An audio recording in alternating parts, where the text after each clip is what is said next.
jechuudha. Baalee roobee achirratti sirreeffadhu madaama miti dooktora malee achirratti sirreeffadhu dooktora. Isa kamtu dooktora? Isiin mucattiin tasuma of ajjeesuu hin dandeessu gammachuu qabdi kan jette dooktora mana reeffaatti bar. Bayya kodura kana bayya kodura deema si kan kuma biloo kana godhe deema si jedhe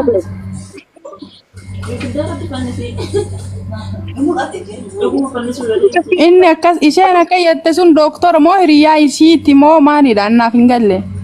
Siif hin galle dooktora mucattiin gammachuu qabdi jettanu jedhanu dooktora ijoolleen Dubaay jirtan mucattii falmattuu jedhamtu sana isii viidiyoo irratti ragaa baatee kaatee kaadde sana jedha jirti uffata isinirraa bitattanii uffattan qurcii isinitti haa ta'u wanti isin isinirraa bitattanii nyaattan marzii isinitti haa ta'u osoo keessaniitis akkas tara keessan dhostiti jechuudha.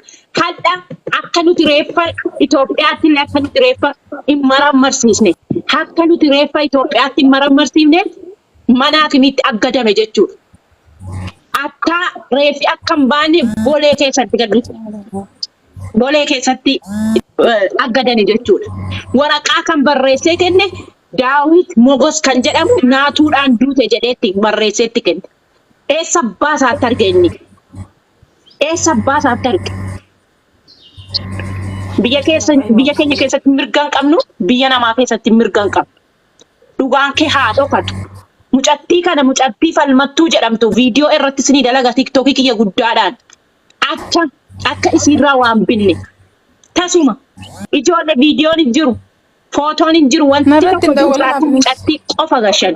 Mucattii falmattuu gaafa asitti dhuftee tasuma isiin of ajjeesuu hin dandeessu jette. Barreeffamaan illee anaaf lakkii isiin of hin ajjeefne kan jettee naa barreessitee jaraa wajjin dhaabbatte intala dhalaa taate yoo ati uffata irraa bittee yoo ati waan takka irraa bittee kafanni kee sun kafanni du'aa. Amma asitti buleetti micayyoon suni yeroo sanitti dhugaa dubbataa osoo jirtu xiqqooma daqiiqaa muraasa sakandiyyuu hin guunne achi butanii asiin garagalan osoo micayyoon afaanii hin geeffatin namni tokko yaada haasaara hin geeffadhaa bilbila naa kennaa jettee hin laaliyan viidiyoo san jechuudha. Hin geeffadha narratti hin dawwalina piliis hoo zala jiraattanii asiin deemtanii dawwalaa jiraattan narratti hin dawwalina yaada kiyya kennadhe baa. Micayyoon hin geeffadhaa bilbilas kennaa jettee kadhaadhaan itti kenna yoo micayyoon gammachuu qabdii ufi hin ajjeeftu jettee siin kaate gizamsan bilbila harkaa fuudhan soosin haasoftee hin geeffatin achi butanii gizee deebitu immoo ittiyyuu zoore micayyoo waan jedhanii moojii akka doorsisa wayii ta'e hin beeksisa yeroo sanitti viidiyichi sun jechuudha. Viidiyoon suniyyuu shira qabaachuu dhimma sakkara. Itoophiyaa keessa jirtu maqaan sii maskaram jedhamtu immoo ulfa baatii takkaa qabdi jedhee afaan isaatiin kan dubbate eebbaa mucaa ilkaan kaarru gurraacha san.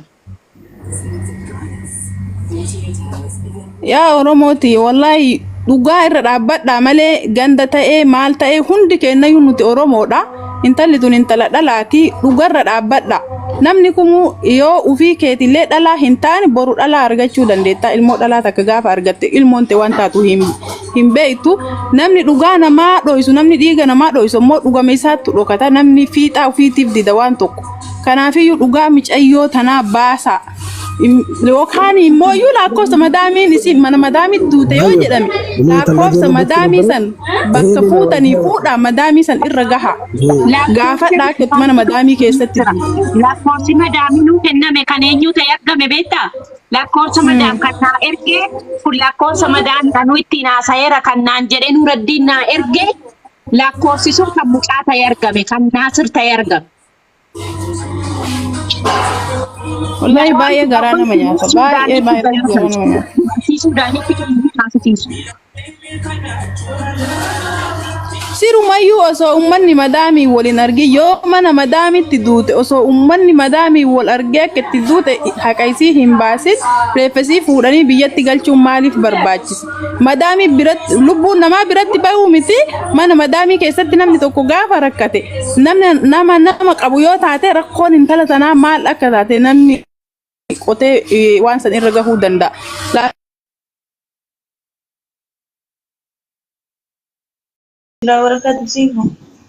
وعليكم السلام ورحمة الله وبركاته. Arsi, Sumayyaa Arsii gash. Jimmitti, ijoollee gash, ijoollee biraa gashaa. Duraan dursee si kan hedduu si galateeffadha. Jalqabaa hanga dhumaa si faana hordofaa ture. Guyyaa meeqa waa hedduu si ilaalaa ture. Haqa obboleettii keenyaa kana wallaahi rabbiin guddaan habaasu. Daramoo balaan hin jira jiraatti aboo rabbiin haqa beekaa. Nuti kan jiraannu biyya Dubaay keessa. Biyya Dubaay keessa wanti hundiyyuu seeraanii haqa mucaa birrumaaf jecha dhoksanii. Haqasii rabbiin habaasu. Isin immoo obboleeyyan hubannoo godhadhaa of eeggannoo godhadhaati. Gabaabsaatiin yaada akka kanatti chaapaa kana bibilchaataa kana beekadha. Akkasii gabrummaa jecha dhoksanii namni tokko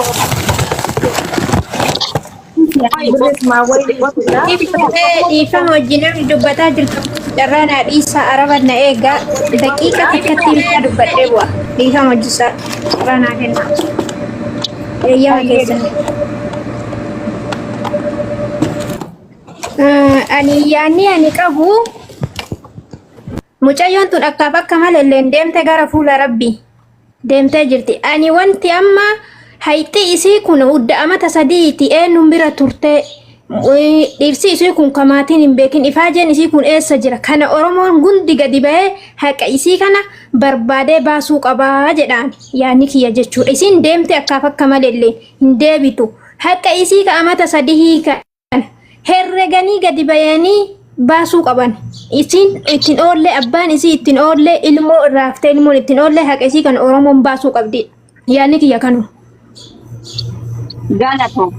Oromoon kutaa kudhanii birrii kuma kudhan Oromoon kutaa 10 birrii kuma kudhan ofirratti qopheessa. Ishi. Ishi amma ni haa dubbadhu faayisha obboleettii akkam nagaa jirtanii fayyaa keessan Oromoo. Haa jedhu amma ijoolleen gurguddoo achi keessatti Dubaay keessatti aangoo qabna jettee lafa duwwaatti iddoo sargiitti lafa dhiittu maal dhiiga mucatti tanaan baasin inni ijoollee Oromoo bara maraa Arabnis ta'ee ijoolleen teenas taate karaa hundaan jira miidhaa ijoolleen teena kan miidhamte akkami dhugaa mucatti tanaa Dubaay keessa dhokatee haga sa'aatii kana ati bichaan miidiyaa kanarra dhiita gaafiidha kun Naasiraan olee faati jedhani hin beeku ani warra Dubaay keessaa garuu dhiifama naa godhi haqa mucatti tanaa akka baasani wallahi iyyaa shamarran Dubaay keessa jirtani waliin baasan jedhu Dubaay keessa waliin jiraatu waliin baasan naati jaraayu arti jaraa biyya qabu maali ijoollee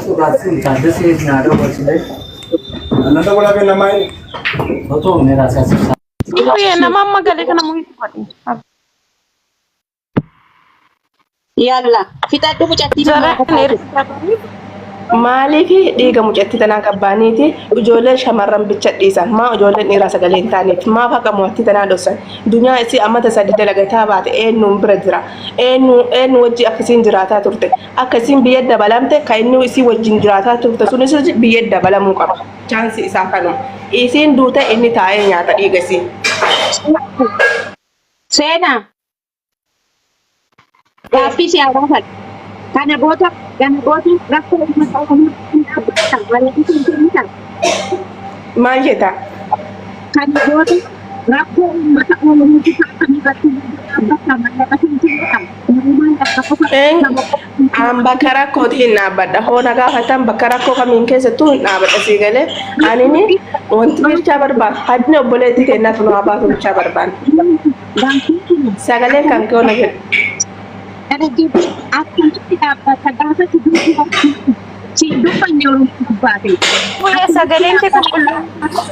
Sagaleen kan kee qulqullaa'aan jiruuyyu.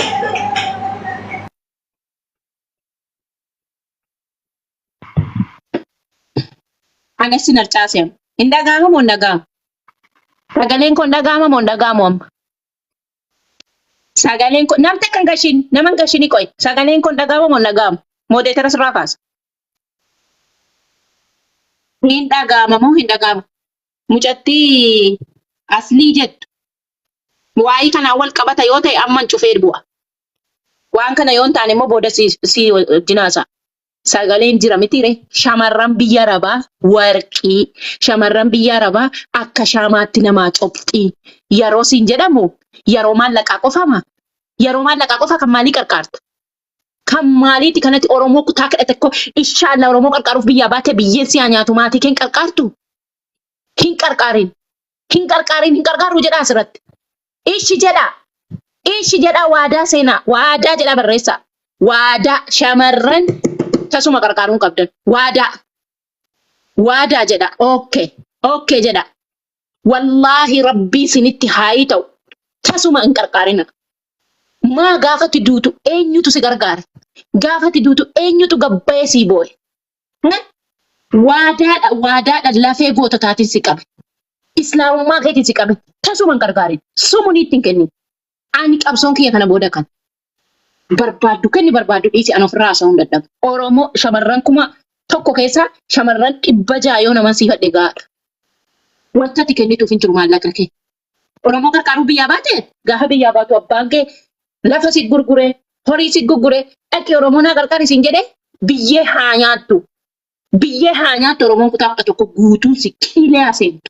Hin qarqaarin. Tasuma hin qarqaarin. Biyyi keenya Itoophiyaan silaa kan diyaasporaadhaan bareeddu diyaasporaan silaa mana babbareedaa itti ijaaree bareechuu Itoophiyaa bareechuu dhiisee Oromiyaa bareechuu dhiisee Chaayinaadhaaf maallaqa gashaa jira. Leencaa Chaayinaadhaan karaa lamaan qabamnee jira. Namni biyya alaa jiru biyya Arabaas haa jiraatu Awurooppaas Ameerikaas haa jiraatu karaa ittiin biyya keenya guddisnu dhabnee jira. Shamarran keenya maallaqa ekeleen kulaalitii ekeleen asiidii ekeleen akkasii biyyi keenya akkasiitu jennu maallaqa keessan fiixanii jirtu. Warri diiyaasporaa immoo silaa kan fooqii adda addaa ijaaree biyyattii keenya guddisu guddina biyyattii keenyaa dhaabee leencaan Chaayinaa gargaaraa jira. Chaayinaa guddisaa jira. Sinii galee isin immoo ijoolleen biyya arabaa jarree guddistu qudduu qullaa agartu gaafa biyya galte. Isin immoo qarqaarsa waan siniin jedhame ittiin dhiyaatina. Ittiin siqinaa kana booda. Kan maaliitti siqxani? Gaafa sin duutan eenyu gabbayee kan sinirraa haasa'e? Gaafa maallaqa keessanii qofaa feemasni kan dhufee maallaqa siniin jedhu. Maaf duute shamarran kun? Maaltu ijoollee kana iyyisiisaa jira? Maaliif jaarsoliin sun akkasuma booksiidhaan ol naqan? Dhaqaa luka sasaa maaf jedhani? Dhugaa jiru maaf hin himan? Maaliif waraqaa malee mucattiin kun biyya galte? Poolisiin maaf footoo hin kaasne? Meerra viidiyoon wanti kun maal ta'e? Hadhammoo biyyattii keessatti maramuu maaltu dhorke? Maaliif mannaa kimii ol seentu jedhe? Taasuma namoota dhaga'u jiru. Taasuma jechuudha. Shamarran biyya arabaa du'aa ba'adaa maallaqa hin kennina. Amma sa'aatii kana jaalallee keedda waliiti harmee koo kulaalitii si dhukkuba obboleessa koo kulaalitii si dhukkuba maallaqa sana nan akka madha jedhe hin biyyoo gaafa inni siin jedhe hin biyyoo jedhiiti shaanxaa kee ilaalinii fuulduratti fiigiiti zeeroodhaa kaatee nama taa'uu hin dandeessa. Inni maallaqa keetiif qofa of bira si keessaa jira jechuudha. Mucattiin kun roobii bararti. Roobiidha kan isiin barartu. Paaspoortiin nama harkaa maaleeka? Abbaan manaa asirratti masakkareera. Ani biyya galtee naa dawwalti jedhee eegaa ture jedhe. Naasir ani biyya galtee naa dawwalti jedhee eegaa ture jedhe. Sagalee isaa gadhiisee jira. Erga hadha biyya galtee maal eeddi madaama bira? Erga hadha biyya galtee paaspoortii si nama harkaa maaleeka? Abadda waliin dhiistu. Poolisa biyya kanaatti ganda biyya kanaatti illee himee waa hunda hin yoo taane kun nu laallatu jedha. Maal keeti? Obboleettii keeti yoo ta'e nu laallata. Mucaa daadaa kootiitiin jedhe nu laallatu naan jedha. Yaa obboleettii tas jirti isii tasitti akkas godhattee akkas jenna. Kun nu laallatu akkamatti jammarteetti fixadha. Bakka hin naqin hin jiru. Humaanitii qofa kan naqee balee jechuudha. Waraqaa jarri baasan itti agarsiisa jennaan stupid naan jette. Maal jechuudha kun? Maal jechuudha? Tasuma waliin dhiisu. Tasuma waliin dhiisu. Wayi sintu poolis dhaabaa dhaabbata, wayi anatu poolis dhaabaa dhaabbata. Wal argina jechuudha. Seenyuu siisuun faayilii siisuun ji'a akka turu immoo seenaatti sanatti sagalee waraabeetti maddeera. Faayilii hanga ji'a ja'aatti hin cufin. An hanga ji'a ja'aatti yoon dadhabe keessaa dhiisee deema. Garuu ammasitti sinirraa gadi bu'u. Tasumayyuu. Kottaa seenaatti ijoollee Oromoo kutaa biraa barbaada. Shawwan barbaada. Oromoo biraa naa kuttaa.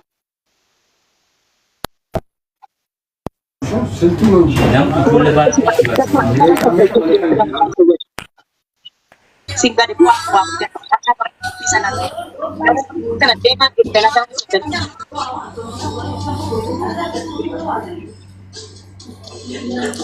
Siifan wallahi baay'ee nama gaddisiisa beektaa. Amma osoo mucayyoon tun asirratti feemasa wayii warra asirratti bahee taaptaap sheer naa godhaa jedhee iyyuu kana taate miidiyaan kun tokkochi mul'atu muluun isaa footoo isaa sanii qabatee iyyaas gubbaadha. Garuu waan beekamtii asirratti hin qabneef jechuudha. Warri beekamtii asirra qabu kun yoo dhugaa waliif himna taate yoo gargaarsaallee wanni inni kophaa ofii uummata Oromoo gargaaru hin jiru. Dafquma ijoolleen biyya Arabaa mana Arabaa keessa dalaydee itti arrabsamtee itti waa hedduu taatee maqaa hedduutti argattee fiddusan walitti guuree yoo uummataa gumaache malee waan biraa wanni godhu hin jiru. Garuu ka dafqi kenna bahu nu'iidha warra shamarran biyya Arabaa kanaa warra mana madaamii keessa dalagu. Garuu ka maqaa itti argatu ammoo warra biraati. Mucayyoon tun akkuma Oromoo kamiititti dhiigni isii barbaadamee fi argamuuf qaba. Dhugaan isii jechuudha. Ani akka mataa kiyyaatitti wanni kun danuudha. Hadhallee dhugaan mucayyoo tanaa osoo bahuu baatte boru namni mucayyoo tanarra shira dalage boru ammoo nama biraarra shira dalagee bahuu dandeetti dhugaan mucayyoo tanaa. Dhugaan gara hedduun baate akka namni yaadee bichatti hin baatu.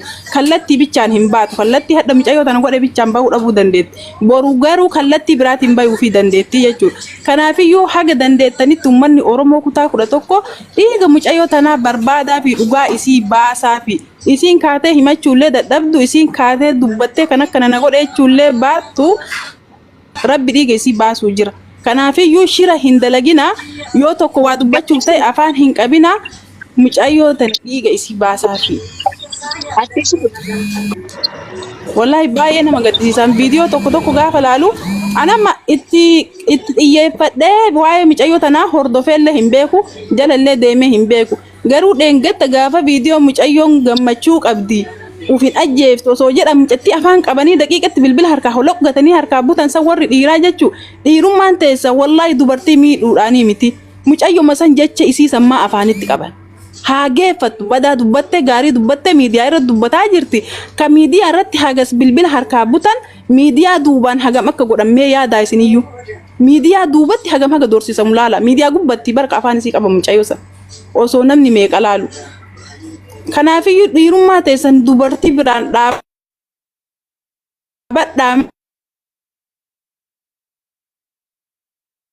malee dubartiidhaan hin miidhina warri dhiiraas. Obboleetti qabda boru obboleettiin ta'e waan kana ta'uu dandeette.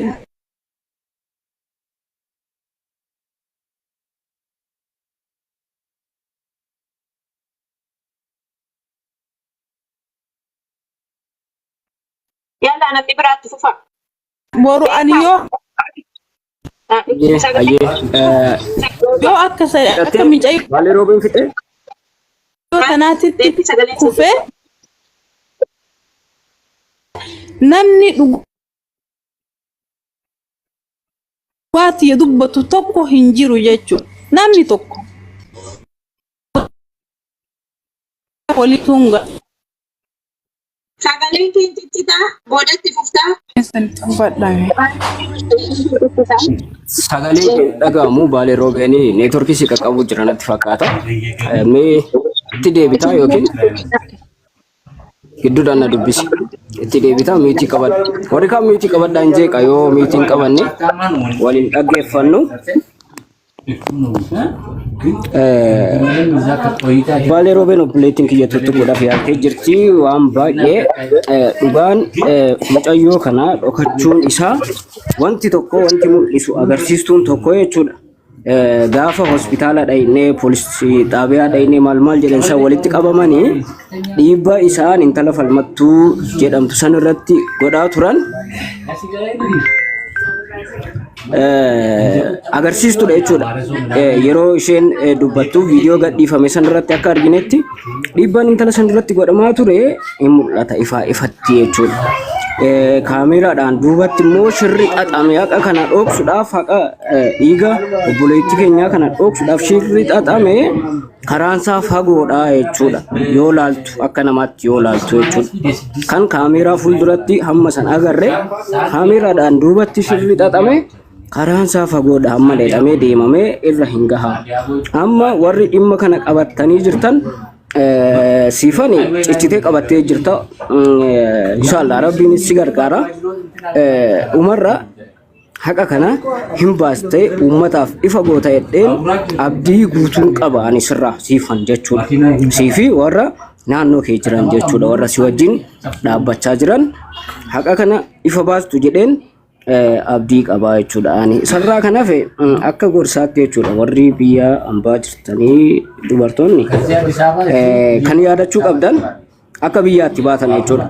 Kan qotiyyoo gurgureet, kan lafa gurgureet, kan waan qabu qoonqoo isaarraa hiree gurgureeti namni kan biyya alaa si baase jechuudha. Akka jijjiiramtee ofii keetiifis maatii keetillee jijjiirtu abdii sirraa qabaniif ala si erganii jechuudha.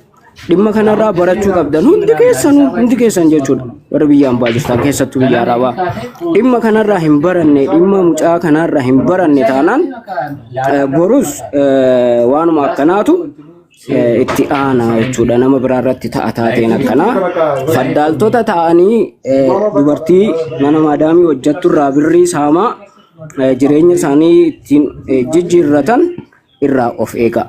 Wanti hunduu dhaqqaba yeroo qaba.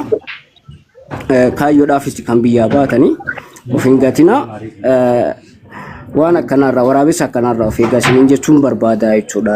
Akka gorsaatti akka obboleessa keessaniitti irraa of eegaa waan akkanarraa siifan jabaadhu ati. Waaqni si haa gargaaru, rabbiin si wajjin haa ta'u. Abdiin maal jettee siifu? Tifuun dubbate akkasiiti of eeggannoo godhaa irraa fagaadhaa waan akkanaarraa waan takka faayidaa isin hin qabu bu'aa. Kun intala kanaawu lubbuu ishii dabarsee dhiiga ishii illee dhoksisuudhaaf yaaliin taasifamaa jiru. Waan jibbisiisadha agartee wantichallee akka godinaa akka ganda gandatti qoodu barbaadan jechuudha. Ajandichi bifa akkasii akka qabatu barbaadan isaan. Tasuma immoo namni sammuu qabu, namni sammuun isaa yaadu waan akkasii hin godhu. Ajandicha ajandaa gandaa, ajandaa safaraa hin godhu. Naxaannat miitiin qabattu nurraa. Naxaannat miitiin nurraa qabadhu. Akkasiiti namni sammuu nagahaa qabu, namni haqas beeku, namni rabbiis beeku, namni rabbiidhaan wal dhabuu hin barbaanne ajandaa kana tasuma gonkumaa ajandaa gandaa godhu hin barbaadu jechuudha. Maaliif jennaan borus Oromiyaa gola biraarraa taateen akkanaa kun ta'uu danda'a. Har'a isin yoo dhiigni obboleetti keenya kun dhugaan ishii kun haa ba'u jettanii dhugaa cinaa hin dhaabbanne boru kan keetis karaan karuma kana ta'uu danda'a. Irra dibaadhaan kan keetis dhokachuu danda'a jechuudha. Haqni namuyyuu. Kanaafuu isa kanarraa hubannoo qabaatanii isin dhugaa cinaa dhaabbachuudha kan isinirraa eegamu jechuudha. Ajandaa gandaa hin godhinaayi. Nama ajandaa gandaa godhuudhaaf yaalullee biran godhinaa jechuudha. Karaa inni darbirra hin darbina. Kanumaan jedhaani galatoomaa jabaadhu. Siifamteenya rabbiin si haa gargaaru. Inshaallah dhugaa tokkoon nutti hin baadhiyootti jenneet si argamu. Galatoomaa. Karaa walaa Itoophiyaa keessatti beekaarraa kaasii maashootti darbii Oromtiitti darbii Amaan Oromoo kan jedhutti darbii akkasitti haasofsiise. Dhufa. Dhageessee? Tole sifuu beekaa maashoo Oromtiitti iluu akkasitti miti. Akkasitti deemsisa. Tole haa ta'u. Beekan salaalee. Dabareen kan keeti miitii irraa kaafadhuuti warri kan miitii qabadhaati taaptaabis godha koppiliinki taaptaabis godhaayi konneekshiniin qaqqabaa jira gatii ta'eef mee beekan itti fufi.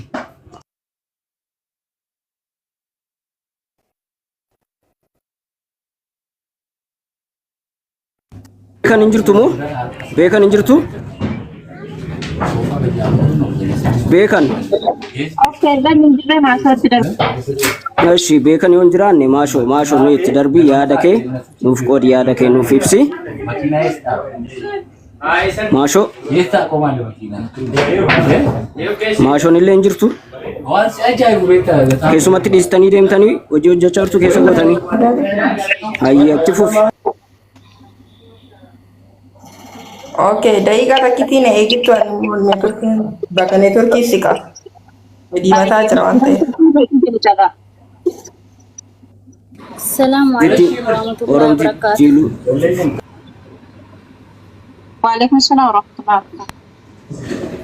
Jirtu fayyaa keessanii ijoollee keenya wallahi baay'ee tokko haasaa gaarii irra jirtu waan baay'ee natti dhagahame hojjechuun akkuma dhuunfaatti siifuutti muufan olgal. Yeroo baay'ee maanne ijoolleen keenya asirraa isii wajjiniin deeggaranu iddoo biraattis dhannee jala deemnee ilaalaa jirra jechuudha. Kallattii tokko qabadhaa irratti du'a. Yeroo as dhuftanu asii fakkaatanii yeroo achi dhaqxanu achi hin fakkaatina. Gidduu deemtuun ta'anu namni tokko waan tokko dhugaa tokko qabatee jigaa fedhe asitti dhugaa fakkaataa achitti immoo soba ta'ee kallattii biraatiin hin deemu. Keessattuu ijoolleen yoo maqaadha baay'ee beeka jechuudha asirratti wal beekna maqaadhaan wal beekna akkuma miidiyaa kanarratti jechuudha. Asirratti dhugaa keeti siifuu koo jabduu koo jabaadhu jettu ishee giddaama baastu yeroo immoo iddoo biraatti dhannee mana biraatti arginu wanti isin barreessitanuuf wanti ijoolleen tokko tokko haasa'an waan miira keessa nama galchuudha. Garuu immoo haa ta'u malee waa'ee oromummaa kanaaf dubbata arti malee siifuun gandummaa miti. Dhugaa dubbachuuf yeroo amma waan baay'ee irratti gaddeebitee arrafamtee maal jettu inni hin gubannaa nuti. Nuti ijoollee gandaas immoo miti. Arrabas hin beennu namas hin arrabsinu. Isa seenaas irratti ijoolleen arrabsanus immoo hin jaallannu dhugaa dubbanne hedduu namalee